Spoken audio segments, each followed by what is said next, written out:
Just like that, Shazam, I'm home. Well, not really just like that. I'm going to tell you, you sure feel frazzled after traveling. Is it funny how you can be perfectly showered, absolutely clean, brand new clothes, head to toe, and all you're doing is sitting on a plane, walk through an airport, and by the time you get to your destination, you feel disgusting. You know, I call it the travel gunk. It's gross. It's so disgusting. You're just like, ugh. People are nasty, aren't they? Don't you just feel gross after being stuffed in that tube with all those people shoulder to shoulder? I don't have a phobia of it, but it just kind of, people, we are disgusting, right? Let's face it. The Sasquatch people let us know how bad they can stink out at will, but we are kind of gross.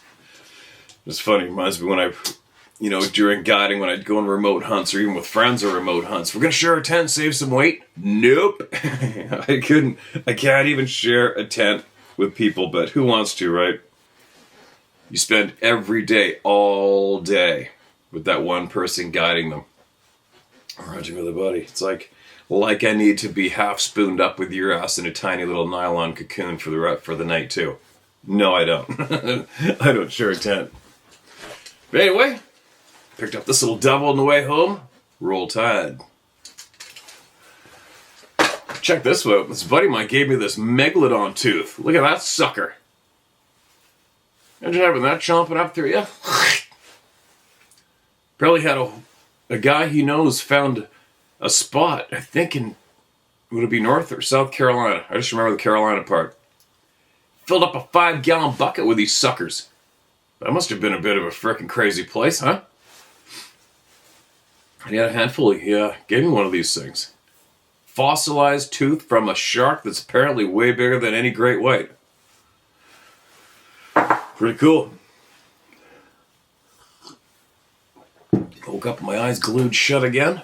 I feel like I got this, I don't know, something's going on. But we'll get to a doctor. It's a shitty thing about Canada, man. You know, when I go down to the States, I used to go down for quite some time each year. And our country is just so messed. When you go down there and you experience a lot of the freedoms that people should have. And it's not, the freedoms that I will brag about in a way. Might not be freedoms that necessarily everybody thinks somebody should have, but it's good examples of freedom. Freedom for good people, just having fun, want to live. It's funny, like when my eyes are first going down, like right here, I was driving home yesterday, and to have access to a doctor here in Canada is so hard. It's embarrassing. We are borderline a third world country. We're really encroaching upon it, in many ways. Like you got to go sit at a clinic. And you walk in that room, and there could be 20, 30 people there, and people wait 7, 8, 9 hours, and that's the only way you're getting in. The only way you're going to bypass the lineup is if you roll around, clinging your chest, and pretend you're having a heart attack and phone an ambulance. That's the only way you're going to get in ahead of the lineup. Other than that, you're going to sit there and wait forever. And when I was in, Southern Alabama, my buddy, it's a small town, everybody knows everybody, and my buddy made a phone call, talked to the doctor first up, told him some symptoms, and boom, I had some medicated eye drops. Prescription made, and somebody picked him up within an hour. Just like that. They didn't seem to do much, but at least it was a sign of how easy it is to access a frickin' doctor and get some help. Quick phone call. And then listening to him talk to another man who owned a sporting store, guns and ammo and stuff. He wants to buy a belt-fed gun to mount on top of his old army gun. He's got 6,000 acres of shared land with a few other people and drive around and have fun shooting guns and wild hogs and stuff. And he's on the phone. Hey man, you got any more of those belt-fed guns? The guy's like, I've really been selling a lot of those lately. And it's so bizarre to hear that conversation as an example, because up here in Canada currently, well, we're not going to let the people have any firearm that holds more than 5 rounds. So embarrassing. And I know a lot of you aren't hunters and aren't gun enthusiasts, and that's fine. Guns aren't bad. They're not bad at all. Bad people are bad. And the only people that are scared of guns are 2. Politicians and criminals. That's it. Guess who's trying to get all the guns taken away from us in Canada? The politicians, right? But anyway, there's, when you shoot a gun, you can go bang, bang, bang. That's called a semi-automatic. Shotguns is very common because you're shooting at flying targets in the air. People are hunting ducks, and they're eating them, and it's very healthy activity. Well, now the Canadian government thinks that we shouldn't have guns that go bang, bang, bang. It's called a semi-automatic. So apparently they're trying to make it illegal for people to sell or have those guns as well. So you got to understand, for me to be in this country where all this dog shit's going down, and then to spend some time in the U.S. where just a straight up phone call, yeah, you got any more of those belt-fed guns? I'm just like, oh my God. Really? That's my rant.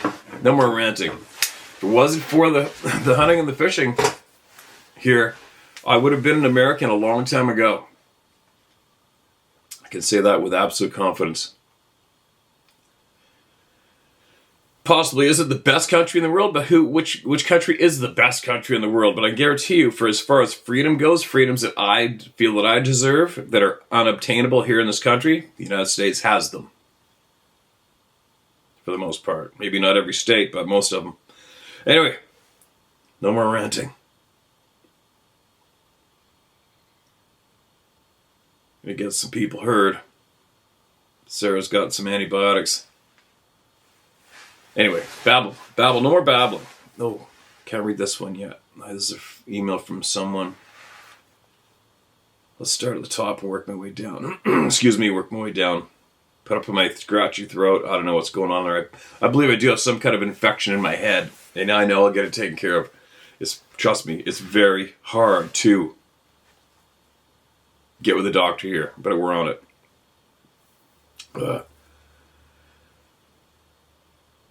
All right, what do we got? This is titled Update on My Hairy Apple Thief. His Actions. Fort Lewis, Washington. And I'm finally using the new camera in the man cave for the first time. I hope it's working out. Hi there, Steve and Sarah. I thought I'd wait till you got back from your Far East vacation, and now your trip to see friends here in the U.S. So you had a blast, and so, unfortunately, you had to get a foreign object in your eye. You're a trooper, and this will pass with the attention of Sarah and I, doctor.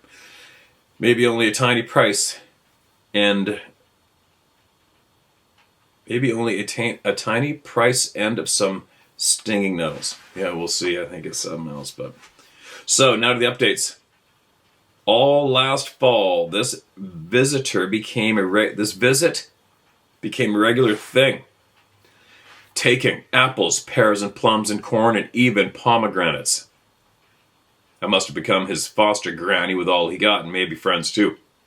My obnoxious neighbor, up by the gate, now of the property, was having a spiteful day and targeted me once again with taunting, bullying, to the extent I called the police, who were very helpful. Here's what my hairy friend has done so far.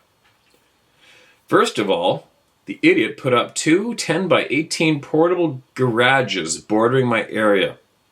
This idiot thought that something huge was prowling around at night around 2 in the morning. Well, just 2 days later, the first building was literally crushed from above. See first photo. Not elk, no hoof prints or rips, just flat out crushed, leaving the one beside it intact and untouched. Next day, the other one was crushed from all the outside walls inward. Again, this idiot was afraid to go outside. I jokingly said, Bigfoot? He then moved more up front near the property gate, set up a big 10-by-20 white portable garage he placed beside the blue 2-stall 21-by-21 horse building, with a big tall berry bush on its right and his camp trailer on the left. Weighted it down with cinder blocks, tied to stakes too, and had shelves inside strapped to the wall in the back. Epic fail again. After about a week and his outburst, whereas I called the sheriff, he was getting creeped out and was seeing faint footprints in front of the sidewall of his portable garage. He told Brenda, and she said it was from something big. 2 days later, that building was literally lifted up and ended up on the other side of his trailer in a jumbled, crunched up pile near a horse paddock. I mean, like it wasn't wind. It was scrunched up like a tiny pie pan. Sorry, like a tin pie pan. Well, he keeps his stuff in a van he bought and rented a storage unit in Tacoma. My hairy friend is usually a regular, but Fort Lewis McChord Army Base has been exceeding active this spring, with mortar fire, howitzer fire, helicopter squadron flights, and jumps where they have team maneuvers going down ropes and mock battles. It shakes windows and unnerves the dogs. I still leave out the goodies, but the visits are now almost a week apart until those trainees and troops are deployed. But I'm faithful in my treats and all my stuff is totally untouched. Last note, I guess you missed my prior email while you both overseas. You had found your knife and was puzzled. I lost my griffin necklace that my deceased hubby of over 25 years got me in California at a Renaissance fair. I was frantically hunting for it for days. I mentally kept wishing it would be found as if I could make it happen by pure will. A few days passed, still searching, still leaving my hairy friend grapefruit. Then one day, maybe you meant grapefruit? Excuse me, then one day, there it was, where I leave the fruit. It was extremely grubby, literally filthy, like a gardener with dirty hands had scrubbed it with dirt, making the violet paracord filthy. I didn't care. There it was. I took pictures. Thanked whoever found it, cried in tears of joy, and piled up a bunch of apples, still saying thank you. There's a few photos. Above is my missing necklace. Look at the dead grass with it. See how filthy it is. I've worn it with my medical alert pendant since 1972, wearing out countless chains, but now rely on paracord for strength. I guess I've really made points, but I still only see fleeting glimpses within the tree's edges and see the top sway once in a while. Just great feelings of warmth, no fear anymore, just mutual respect, and no mind speak, just a cautious, respectful, distant presence. Well, it's a long one, but feel so thankful for you sharing guidance and encouragement to all of us in your club in a return. Give Sarah a hug for me and all the animals. Tana and the hairy apple thief. P.S. I guess I should have given him a name by now, but heard from your friend Melba Ketchum's video that she heard them say their names. I guess I'll just have to be patient. And there you go. Sounds like somebody's having a somewhat semi-relationship. Now, let me copy these photos so I make sure I get them in the video.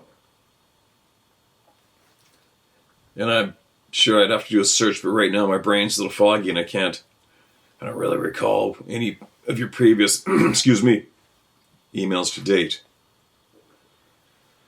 And I hope nothing bad comes from this, what you're doing. So far for me, well, if anybody asked me, not that I count, but I have a feeling that feeding these people is possibly not a good thing. I don't know for certain, but that's what my guts tell me so far.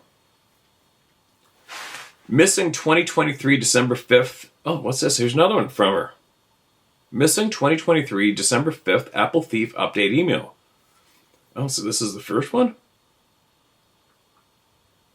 Today, Friday, April 26th, I sent a pretty long email for you to share with everyone. So here's the one that came before it until now. Random, there we go. Hi, Steve. Always use my name, dear, as it's far from being over with needing to share these yearly visitations from the Saibai in my neck of the woods. First of all, my apple thief actively has slowed down now to a semi-weekly visit. Seems like this every year. Maybe foraging is really slow due to the huge increase in the Fort Lewis and McChord Army Base heavy training area. Heavy training here with a lot of daily howitzer and mortar fire. Lots of big, heavy, gray military transport aircraft and helicopter squadron flights overhead. I had lots of visits when I laid out the peaches and pears and corn and of course apples, but now the activity is hardly weekly with the massive percussion of army training. Now here's the odd thing. You never say to subscribe, etc., but Google seems to have stepped in for profit. Now that you have gone live, that I discovered was for us to subscribe to see the latest in Melba Ketchum. I'm on a Social Security survivor benefits, so I live on $1,400 a month with not much to join or subscribe to your live action stuff, only till I get to see it after the fact. But I discovered it wasn't hardly anything, so since then I'm on permanent monthly subscribing out of my bank, and I'm so very excited that the proceeds go to the local needing families and kids. Bravo to you both. I'm in for the long haul now. That's very generous of you. Very kind. And those children are, believe me, those kids are thankful. Merry Christmas to all. Stay well and hug Sarah, Ruby, and your Frisian horses for me. Tana, Carlo, Roy, Washington, USA. Pacific Northwest, Mount Rainier area. There we go. Got it both shared. And I appreciate you big time. And I hope what you're doing doesn't cause you any grief. Excuse me. Damn it. The show must go on, right?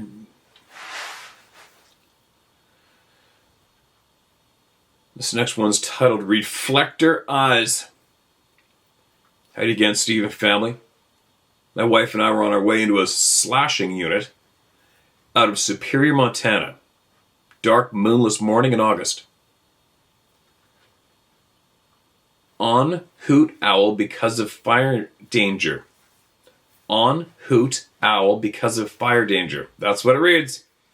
Heading up a windy road next to the creek before we would switch back and head up to the unit. The high beams of a 2020 Tacoma, ours, hit a road reflector about 10 to 12 feet up a tree. And about that time, we both noticed it. The reflector blinked. We both said, "Did you see that?" Another time, we were doing block layout in Oregon's Coast Range. Unfortunately, the wife was looking at a work computer. I was driving us out on a Friday afternoon up the Fire Hall Road out of Grand Ronde, Oregon. Maybe going a bit fast, 35 to 40 miles per hour, on the downgrade into Rock Creek. And out of the corner of my eye, I see a black flash coming from the creek uphill right in our trajectory. I hit the brakes so quick, sliding to a stop, just in time for it to pass, intersect the road right off our bumper. Crossing us from right to left on the left side of the road is a cut bank going up about 100 feet or so to a bench of timber. I looked up and saw a lone pebble rolling down the hill, nothing else. A quarter inch above the ground. I've heard here. What? 1/4 inch above the ground, comma, I've heard here. Period. An absolute flash, maybe like a high-powered rifle bullet, can be seen by a spotter in the spotting scope. You can watch the moisture displacement of the bullet in a moist environment. Keep up the work, Pard. You're doing a great thing for the people. Thanks for your time. P.S. The Bob bracket in Montana refers to the Bob Marshall Wilderness. Allegedly the largest wilderness complex in the lower 48. High concentration of grizzly. Sincerely, Eli Hinson, Bitterroot, Montana. Appreciate you, man. Thanks for sending that. A little confused in the 1/4 inch mention. Might be a couple auto typos in there that made it sound a little, excuse me, garbled. But we're picking up what you're putting down.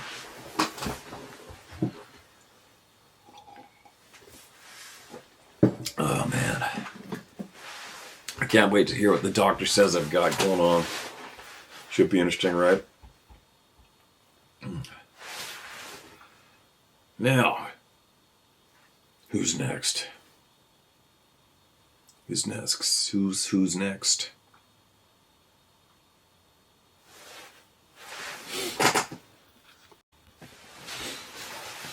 All right, this next one is titled Invisible Spectrums ? Hi, Steve. Been loving your posts and building on my own puzzle for years. Thanks for your heart to do all you do. I'm free. Use my name. Okay, man. I've not had a Sabe experience that I'm aware of, but I've been surrounded by the supernatural and occult from early childhood. Several in my family, excuse me, are seers. It seems to have been inherited through our Native American blood, although we're culturally white. I was attacked by a demon disguised as a relative when I was 6 years old. It almost killed me. I've pretty much shut out most of the visions since then. I seem to have more of what I'd call a knowing. But I have had face-to-face encounters with ghosts once or twice since. Maybe they're just reminding me they're around, keeping me humble. Regardless, I've been paying attention to and fascinated by the hidden world ever since. I highly recommend faith in Jesus Christ and use of his name in even friendly situations. That's a good test of the spirits involved. On to the reason I'm writing. More in line with the Sabe mystery, because recently the Club of No Return has landed on the topic of the visible light spectrum. I thought a good puzzle piece would be events I recently stumbled upon that took place during the Vietnam War. I won't include any videos that explain what happened, since they are easily found on YouTube, if anyone is interested enough to follow up. The gist of the story is that U.S. troops were using a special kind of red spectrum night vision to find enemies hidden under the trees while hunting them from helicopters. The copter gunners were the ones wearing the night vision goggles. However, the equipment worked so well that they were also seeing into a spiritual hidden realm. Gunners were freaking out and shooting at things that supposedly weren't there. Dragons, demons, monsters, etc. It evidently drove many of them mad. The military had to discontinue the use of that particular equipment. I'm thinking possibly our sunglasses friend might want to quit while he's ahead for sanity's sake. Anywho, between the gunner's reports and reflective sunglasses, it seems that our hidden friends aren't necessarily in another dimension, but on another wavelength, and are always around us. As a photographer, the little I know of light, color, and filtering, one would use green filters to eliminate red light. I believe it's possible that the reflected or filtered light from the sunglass lenses is quite possible with the same spectrum accessed by the red night vision goggles. Just another potential puzzle piece to take or leave. God bless and much love to you and yours, Bruce Donaldson, Highland, Indiana, USA. P.S. Do you ever take photographers out to, quote, hunt, end quote? No, I could take people out on photography trips easily, though. I'm not allowed to take people hunting or sell hunts because I don't have an outfitting license. It's what you need to do that, but yeah, I could do that. For sure. You never know. I'm glad the wheels are turning. I'm really looking forward to people, and I know, don't touch your eyes. I know, but it's so frickin' itchy right in these corners. But anyway, there's a lot coming. We're advancing, right? Don't you think? We're advancing. Some people may not think so, but we are big time, and we are on the verge of cracking some shit open. Now, some of the questions I'm going to have, Rich Demoe, he's mentioned accepting that email yesterday. I'm going to email him, message him after this, and see if I can line him up to get him on board for conversation, share what he's learned since his absence from the internet. And he has some, what he shared with me, what he's learned makes a lot of sense to me. And we'll see if he wants to get on board and have a conversation. Now that we feel that somebody may potentially have possibly cracked open the code to film these beings, now there is still a possibility that they can be aware of what he has done. Right? There's still that possibility that whoever or whatever it is he's catching on video is aware that they're allowing possibly that to happen. You never know. At this stage of the game, with the skills these people have, anything's possible. Anything's possible, right? But there still is a chance that they have just allowed him to have that reveal in a reflection. You never know. But I'll guarantee you, if catching them in the reflection of anything isn't in their control, and with the amount of sleuths that are probably sitting here watching this channel, you can be assured that there's going to be a lot more flooding out in the next months to come, right? As people start putting together some apparatuses that are going to be harnessed up and taken into the woods nonstop as they try to figure out this puzzle. Right? But there is also going to be a chance it's going to be an epic fail because they are possibly not chosen to be allowed to have that reveal in their possession. You never know. Got to look at it from all angles, right? Got to look at it from all angles. This ride's getting interesting, isn't it? You got to admit, if you've been here for any amount of time listening to the people, you got to admit, if it doesn't now make you absolutely cringe with embarrassment when you see the television shows that have been produced on this topic, and as well, especially today, with everything that we are learning from each other, the narrative that these so-called big names have tried to push on you. How those people today still manage to go on cruises or on a stage somewhere and sell their shit to an audience is absolutely beyond me. It makes me shake my head. How the entire audience doesn't jump down their throat and pull their asshole back out through it today with what we know for certain now on this topic. Right? Good God, how can those people even acquire any kind of respect today from anyone is absolutely mind-boggling for me. But maybe I'm possibly aware of a lot more than some are. I don't know. I've tried to bite my lip, but come on, you got to understand my frustration. That's what made me come out and admit this publicly. Those lying sons of bitches. Right? Good God. Hey, Steve, not for any form of public consumption.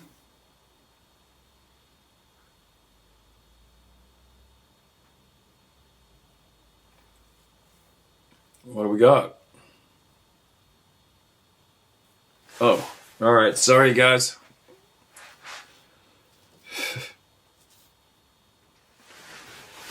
All right, here's another one. This is in another folder where people have been waiting.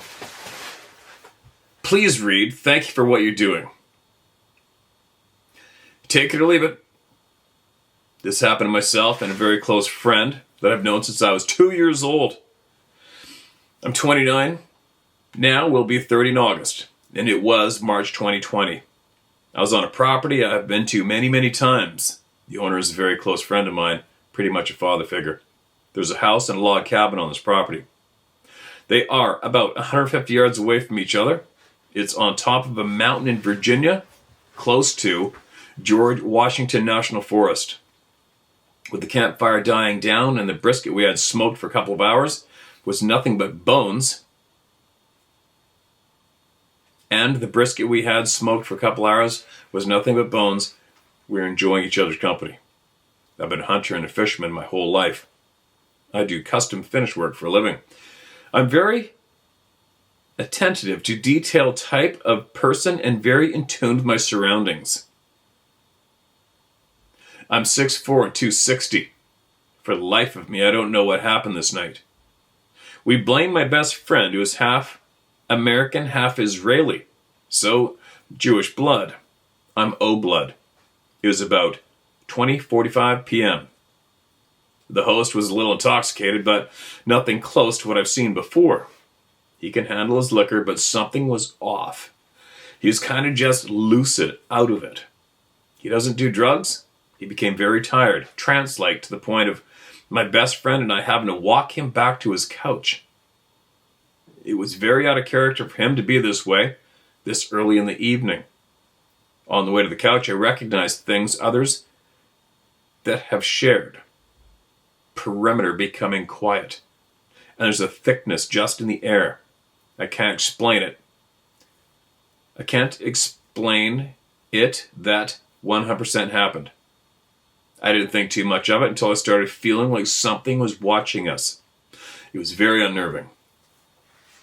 My best friend did not feel anything that I felt, but I felt its presence, whatever it was, and I knew it was there. I knew it was looking at us, but I couldn't see it. But I knew it was a predator, and I knew it wasn't human. It wasn't animal. Our vehicles were parked at the cabin. After getting the host on the couch, we proceeded to venture back out to the cabin. Against my concerns, I've never felt like this before in my life. And I've been in a lot of precarious situations, having no weapons and no way to allocate where this energy of fear and impending doom was coming from. Just feeling like it was all around me. I made my friend walk very close to me. The sky above us is very lit, almost a green aura, very strange. We take the trail to the cabin the whole time, feeling as if something is staring at us. At this point, he felt it as well. We decided a cigar and bourbon would do, shake the feeling. I went to the cabin to get bourbon. Mike went to his car to get the cigars.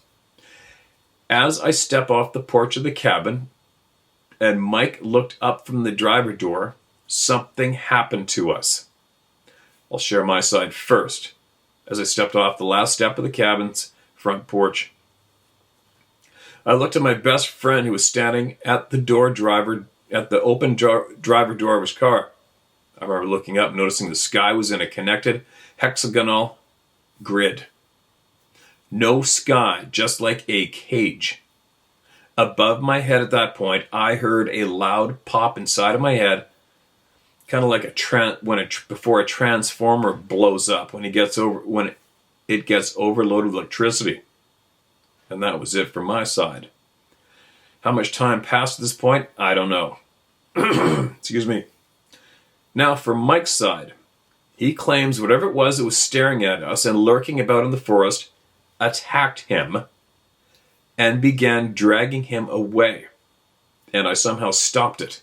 He clearly said I did something with whatever it was and got his hands and pulled him back to safety.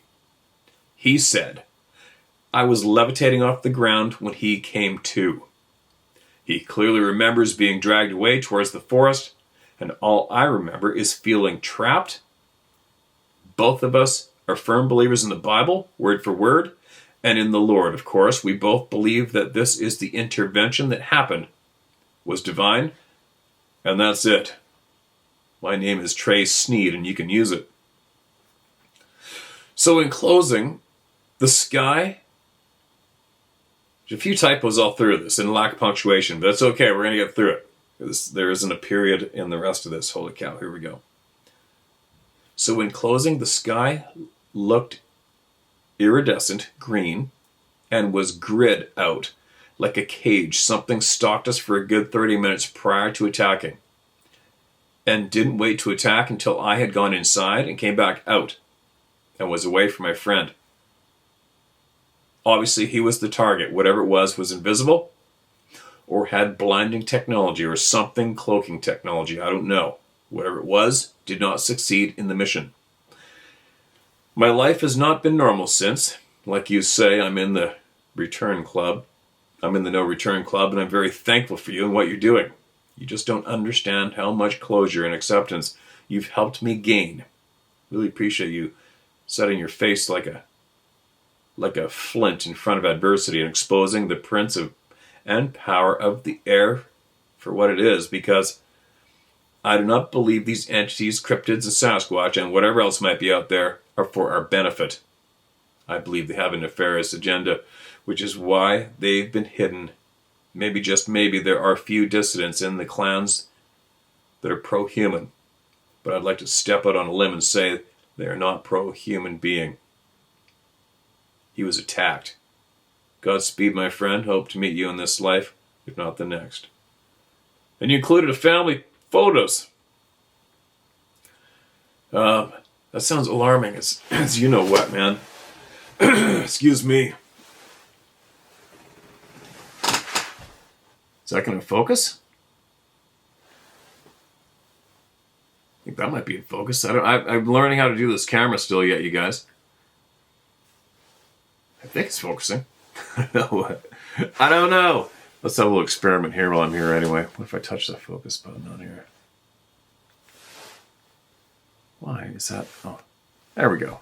There we go. Share it. Appreciate you, man. That sounds like one hell of a life-changing, terrifying experience, and I do not have any answers for what the hell went on there. That is crazy. Excuse me. As soon as you mention the grid in the sky, I'll guarantee you the flat earthers are jumping up and down going, see? See?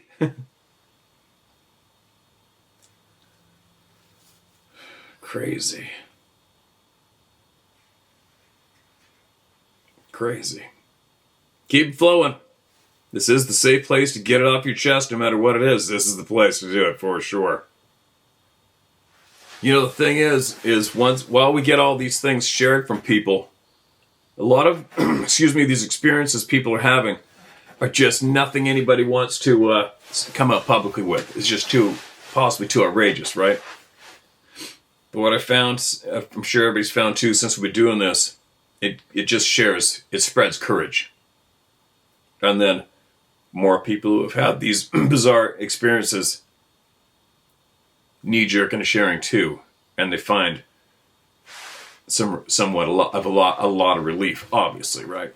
These are innocent people. We are all innocent human beings getting fed, reality nonstop. Reality that we have been raised by the system to not accept as plausible in any way. No babbling. Let's get on with it before my throat just gives out. This is titled The Encounter That Literally Changed My Perception in the Woods. Steve asked me to send in the encounter that actually scared me as well as my wife's encounter. My wife's will come at a later time, as work has really kept her busy this time since she works in agriculture. And summer months are her busiest times of the year. This is my encounter that actually shook me. I'd been at our camp house site in the Bottoms for several days working on building a cabin to accommodate us through the following winter. It was early fall, mid-October, and my 7-year-old son accompanied me for a couple of days. My first wife and I had divorced, and he lives with me. I'd worked on the cabin most of the day and late afternoon, and I decided to go on a quick squirrel hunt to secure dinner for the evening. It had turned off a little cool, so it was quite comfortable in the timber. No mosquitoes or many bugs. My son wanted to stay at camp and watch a DVD on his portable DVD player, so I went alone approximately 200 yards from camp. I'd settled down at the base of an old oak tree, sitting between the roots with my back against the tree, watching a few hickory trees for squirrels. I guess I drifted off to sleep at some point, but when I awakened, I had this feeling of pure dread. I never felt this feeling before in my life. It was getting dark, and the woods were dead silent. No sound, not a bird, no wind, no insects, nothing. I felt as though I was in grave danger. I thought of my son at camp, and I needed to get to him. I slowly slid up the tree, using my legs to push my body up on my feet.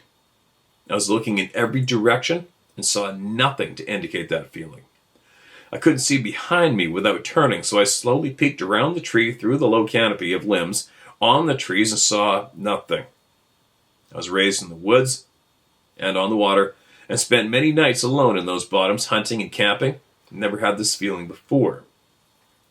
By this time, it was almost pitch black dark, and I knew the road leading into our camp was directly in front of me. All I had was a semi-auto Ruger 10-22 rifle, as all I was hunting for was small game, so it wasn't much comfort.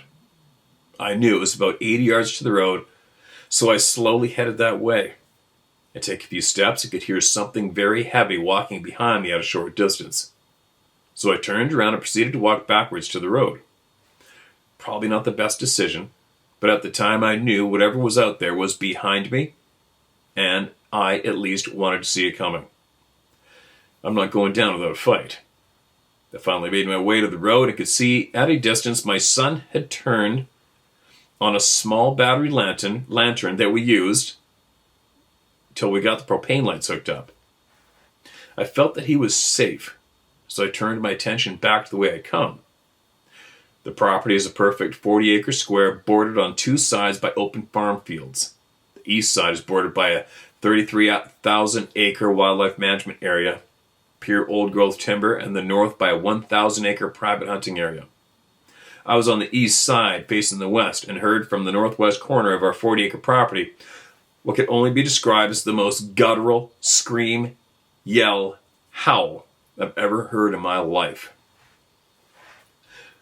The woods directly in front of me literally exploded as something huge started breaking branches and rustling the leaves on the ground about 50 yards in front of me, headed in the direction of the scream I just heard. This went on for probably 15 seconds, going away from me. Then all sounds just stopped. Not another twig break, no leaves crunching, nothing. I slowly made my way back to camp.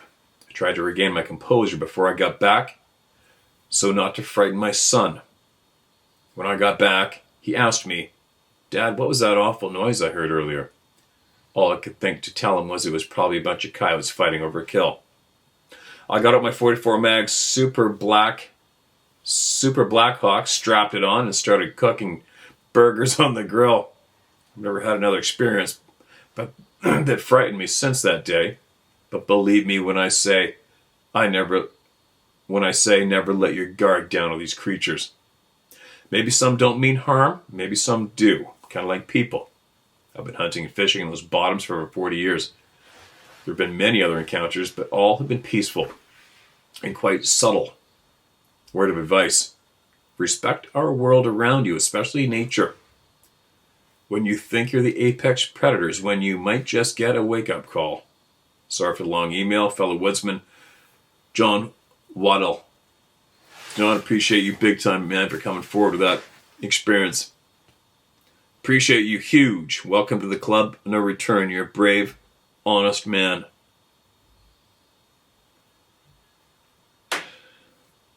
Patterns, right? Patterns.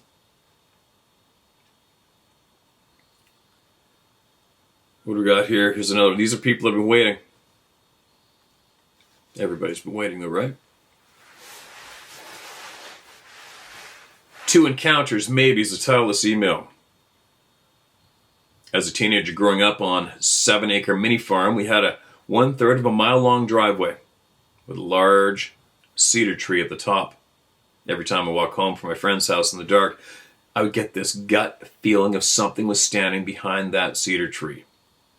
Fast forward 20 years, a group of us, 3 couples, went camping, motorcycle riding for the weekend. We camped on top of a ridge with a creek in the valley. After dinner on Saturday night, we all went down to the creek to bath. We all took our spots along the creek to where we couldn't see each other, but we could for sure hear each other. Me and my girlfriend at the time had my dog, which is a 100-pound Akita Rottweiler mix. I finished bathing, gathered our stuff, and started up the hill. As we entered into the woods, we heard what we thought was one of the couples, 500 Elsinore, firing up. We thought, well, cool, at least we're not the last ones up the hill, and we might be able to get a ride. Needless to say, that bike never showed up. Harry, the dog, started walking about 20 feet in front of us, not turning around to look. Nothing, just keeps moving up the hill. The woods become quiet, as all we could hear was the rustling of the critters running across the trail and twigs snapping like somebody was walking in the woods. I thought at the time was, oh no, we got a cat on our tail. So we remained calm, made sure we didn't trip and fall, but we walked at a great pace. Me and my girlfriend kept switching positions of who was in the back, wearing the backpack in case the cat would jump out and grab us. That at least the cat would maybe grab the pack first and we might have a chance to run. The only thing we could hear was the twigs snapping next to us along the trail. You can just hear the bugs and everything just going quiet. Approximately 3/4 of the way up the hill, I was never so happy to hear my brother's quad runner coming at us. My girlfriend jumped on the quad, let her go first, and my dog followed the quad runner and leaving me in the woods by myself. As soon as the quad runner was out of sight, everything turned back to normal. 2 weeks later, there was a black panther spotted in the area, which we were camping in. Just like that night, we come to the conclusion that it was a cat. Didn't give it any more thought to listening to your emails of people's experiences. I've always believed in the things the government tells us don't exist. Steve, keep up good work. You're helping so many. Can't wait till you post a video of just going off on everyone. Can't wait till you post a video of just going off on everybody you want to go off on. I am probably many of your listeners and viewers would probably enjoy that. You're awesome. What more is there to say? Sincerely, Jesse James. Yes, that's my real name. I have a brother named Frank. No shit. Jesse, appreciate you, man. Just the fact that you're writing in. You know what I'm going to say? You know what it was.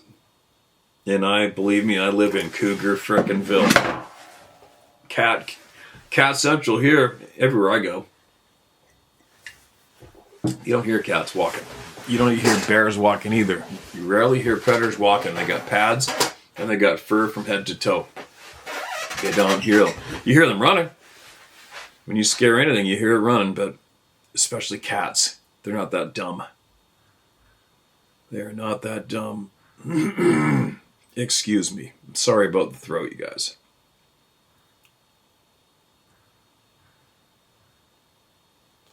Now, what do you think? Should we get another one shared here? Excuse me. All right, let's do this. I've been told that I'm not allowed to do anything today, so sitting and reading is not too bad, is it? Appalachian terrifying encounter. Hey Steve, first I want to say thank you for sharing these stories as well as allowing those who can't get to the places you call home a view of just how remote and beautiful nature is. Thank you for the kind words. For anonymous sake, just call me Hillbilly Hero. And with that, I moved to eastern Kentucky along the Kentucky-Virginia, West Virginia lines, deep into the Appalachians from Detroit. So, being a young boy of 8 years old, being curious and adventurous, I began, as most kids in the mountains do, learn to hunt and fish, not only for animals, but also for many of the natural herbs, i.e. ginseng, yellow root, bloodroot, ginger, etc. So I learned early what sounds different animals make, as well as their smells and what the different kinds of fauna smells like.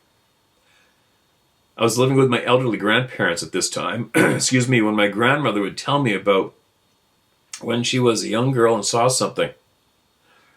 Her house was at the mouth of a small holler or hollow, and they had cows in the head of the holler and a pig lot about halfway down the holler. She was sent up around the edge of the dark to make sure the cows were all put up. After doing that, she was walking back down the holler going home when she heard the pigs going crazy, like she had never heard so. As she got within sight of the pig lot, okay, no punctuation at all. Pre-warned. So as she got within sight of the pig lot, she said she saw a really, really tall and huge thing leaned over the fence into the pen trying to get a pig. When it grabbed a small one in one hand, then turned and ran up into the mountain. She said the only way to describe it was huge, hairy man with no clothes, just hair. My grandmother was a church member for my whole life and was the sweetest, caring woman you could ever meet. And I'm just bringing this up to point out how she never made up stories that weren't true. In the 40 years I had with her, I never heard an ill word. I never heard her cuss, and I never heard her say one thing that wasn't true, or at least she thought was true. So a little background. When I was 12 years old, my father and a friend of his one night around midnight went to catch soft-shelled crawdads out of Elkhorn Creek that runs out of the Flatwoods stretch of Appalachian Mountains. It was a moonless night, pitch black, and we pulled up, parked in a wide spot by the 2-lane highway. Creek on the side. We parked and ditch. Creek on the side. We parked and ditch and hillside on the other side of the road. At a side of this location, I would let my father and his friend go up this stretch of creek, and I would wait at the truck. They both had battery lights on, so I could see them heading up the creek as it was the only light. After about 20 minutes, they had gotten quite a way up the creek from me, when I got bored and decided I would catch up with them. I got out and started walking along the edge of the road, having to walk really slow due to it being so dark. And I didn't have a flashlight, as I had let my father take the extra flashlight I've been using, so I was using their lights in the distance to reference direction, and I could barely see the road at my feet standing still. If I wasn't careful, I could take a step and walk off a 20 or 30 foot drop off the creek in spots, so I had to be really slow. When I got about halfway between the truck and them, I knew another wide spot was coming up, a smaller one, but still there, and there was a trail that went down to the creek right above it. As I was approaching the spot, I was, remember, the whole time, keeping their lights in sight the whole time, having to focus on it all, on it, no punctuation. All of a sudden, I heard something in the grass just in front of me. When all of a sudden, I couldn't see their lights anymore. I was doing the whole cleaning to the right and left, trying to see the lights again. I guess you mean you were scanning to the left and right, trying to see the lights again. There was something huge had raised up and was blocking my view to be able to see them. And I think I leaned both directions and couldn't see their light. Whatever it was had to be huge. I went to take another slow step to the right into the road more to see if I could get sight again of their lights, when all of a sudden I had something roar at me with a soul-shattering sound, and unless you hear the sound yourself, I could never explain it to you. Put it this way, pitch black, not able to see anything. 4 seconds later, I was all the way back in... What? Put it this way, pitch black, not able to see anything. 4 seconds later, I was all the way back in the truck, doors locked, and me hiding down in the floorboard scared the shit out of me. I was hiding in the floorboard still when my dad got back, which, by the way, is why they came back. They heard that roar. He came to make sure I was okay. At this time, there was not any bears. This area and I had heard about every noise and dogs make, howling, barking, etc., as well as most animals in that area. I think you've heard about every noise, including dogs howling.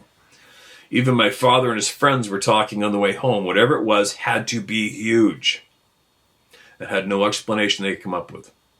And whatever it was roared about 5 feet from my face. Even today, me being 50 years old, I now get instant anxiety and stressed just thinking about that moment all these years later. Without a doubt. Thinking back now, I truly believe whatever it was had seen them going up the creek and was following them for whatever reason. And between being upwind, total dark, and me walking so slow, I walked up on it and startled it. And it in turn let me know it wasn't happy about that fact and that I best get gone, which it didn't have to roar twice. LOL. Thanks again, Steve. Don't let the trolls and or noise get to you.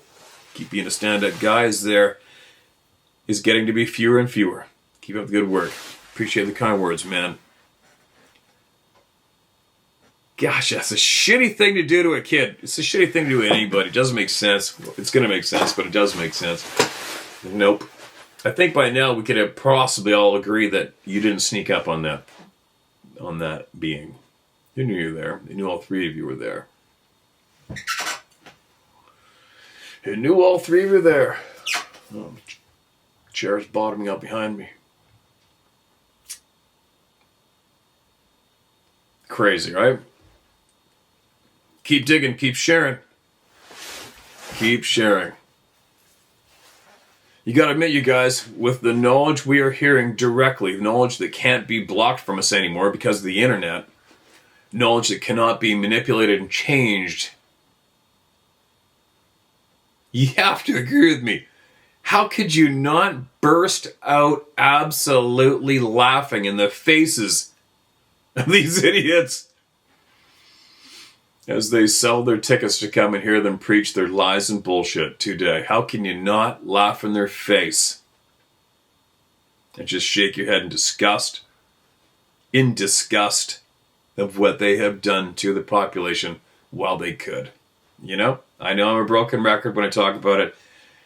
Obviously, there's a piece of me that really gets triggered. I'll admit it, I get triggered by lying, filthy, opportunistic sons of bitches, right? Because I had one of those come into my life as a boy, as you all know. It took a lot from me, so I guess, obviously, that's where it comes from. I don't tolerate it at all.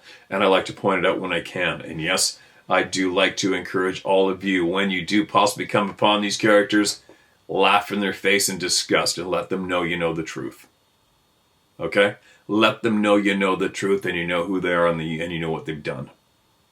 I encourage that for all people to do that in all categories of life, not just a topic, any category. The amount of people that don't say anything. I don't get that part about us, is how so many of us don't say anything about what somebody is truly doing because they might be a celebrity or have some kind of a following. Down from my jacket floating around. Isn't it a weird thing? People don't say anything because this person might have a huge following. Who gives a shit? Who gives a shit? Expose them. Tell the truth out loud. And it's only truth. It's only truth. Right? I better stop, because I can obviously go off on that topic. Okay, change the topic for a quick closure. I'm done with sharing emails now for all of you that get absolutely pissed off when I speak openly and freely. I think we've filtered most of you out, but there you go. I don't even know why I'm giving respect to those people by letting them know I'm done reading the emails and I'm about to say something. Why would I do that? I don't know. But anyway, I think one thing I'd like to suggest to all of you, is somewhat of an unrelated topic, but everything is connected in this lifetime, is the near-death experiences. I think at this stage of the game, I've looked into it now. I don't know why. I don't know why I started looking into that topic, but I have. I guess as I go looking for answers, because it's not just, if you just stay on this topic, you're going to go a little more forward, but you need to look at the whole big picture to figure the shit show out. And if I could encourage all of you, is to go out of your way and listen to a handful of near-death experiences online. Go with your gut, how you feel about what they're sharing. But I've found that the messages and the experiences that all of these near-death experiencers are having is possibly quite valuable for all of us to hear. And there are strong patterns. There's no denying the patterns that people are sharing with their near-death experiences. I would strongly suggest that everybody listen to those people, because there are some very positive messages in there for the population. Do I believe these messages to be true? It's just like listening to everybody here. It's listening to as many people as you can on whatever topic you're interested in and looking for the patterns. That's key, is the patterns. And there's some very amazing patterns that these people are relaying back to the public after having these experiences.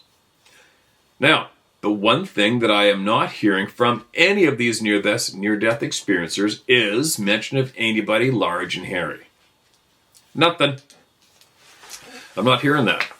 Now, am I looking for that? I'm looking for everything. But I'm not hearing that. But there's a lot of positive stuff in there. I think I'll let that sit at that for now. I'm not quite with it between the ears yet. I'll tell you what, I gotta go see a doctor. Anyway, there you go. There's my share of the day. And I'm going to get this done. I got a few other things I'm going to get done. I'm going to get in contact with some people, and hopefully my speech doesn't become worse, because I really want to get some people on here and speak with me, which is going to advance our knowledge big time and help us cruise along. But in the meantime, if you got a minute, just go dabble in the near-death experiences and listen to the messages these people have. All right? Not just one or two, but listen to a bunch of them. I try to get past the part of they always got to obviously lead up with how they died. I'll admit I'm at the stage now, I fast forward to that part because it's just cringe. And I want to get to where they went, what it felt like, who they spoke to, what they saw. And I'm suggesting you guys do that too. It's going to help out with your journey as we try to find out these answers. Because I still feel this way right now, is we are not going to fully understand this topic that's dominating the channel currently, where I don't think we're going to be able to fully understand it until we figure out our own shit. We have to understand us first. I am very, very convinced of that. All right?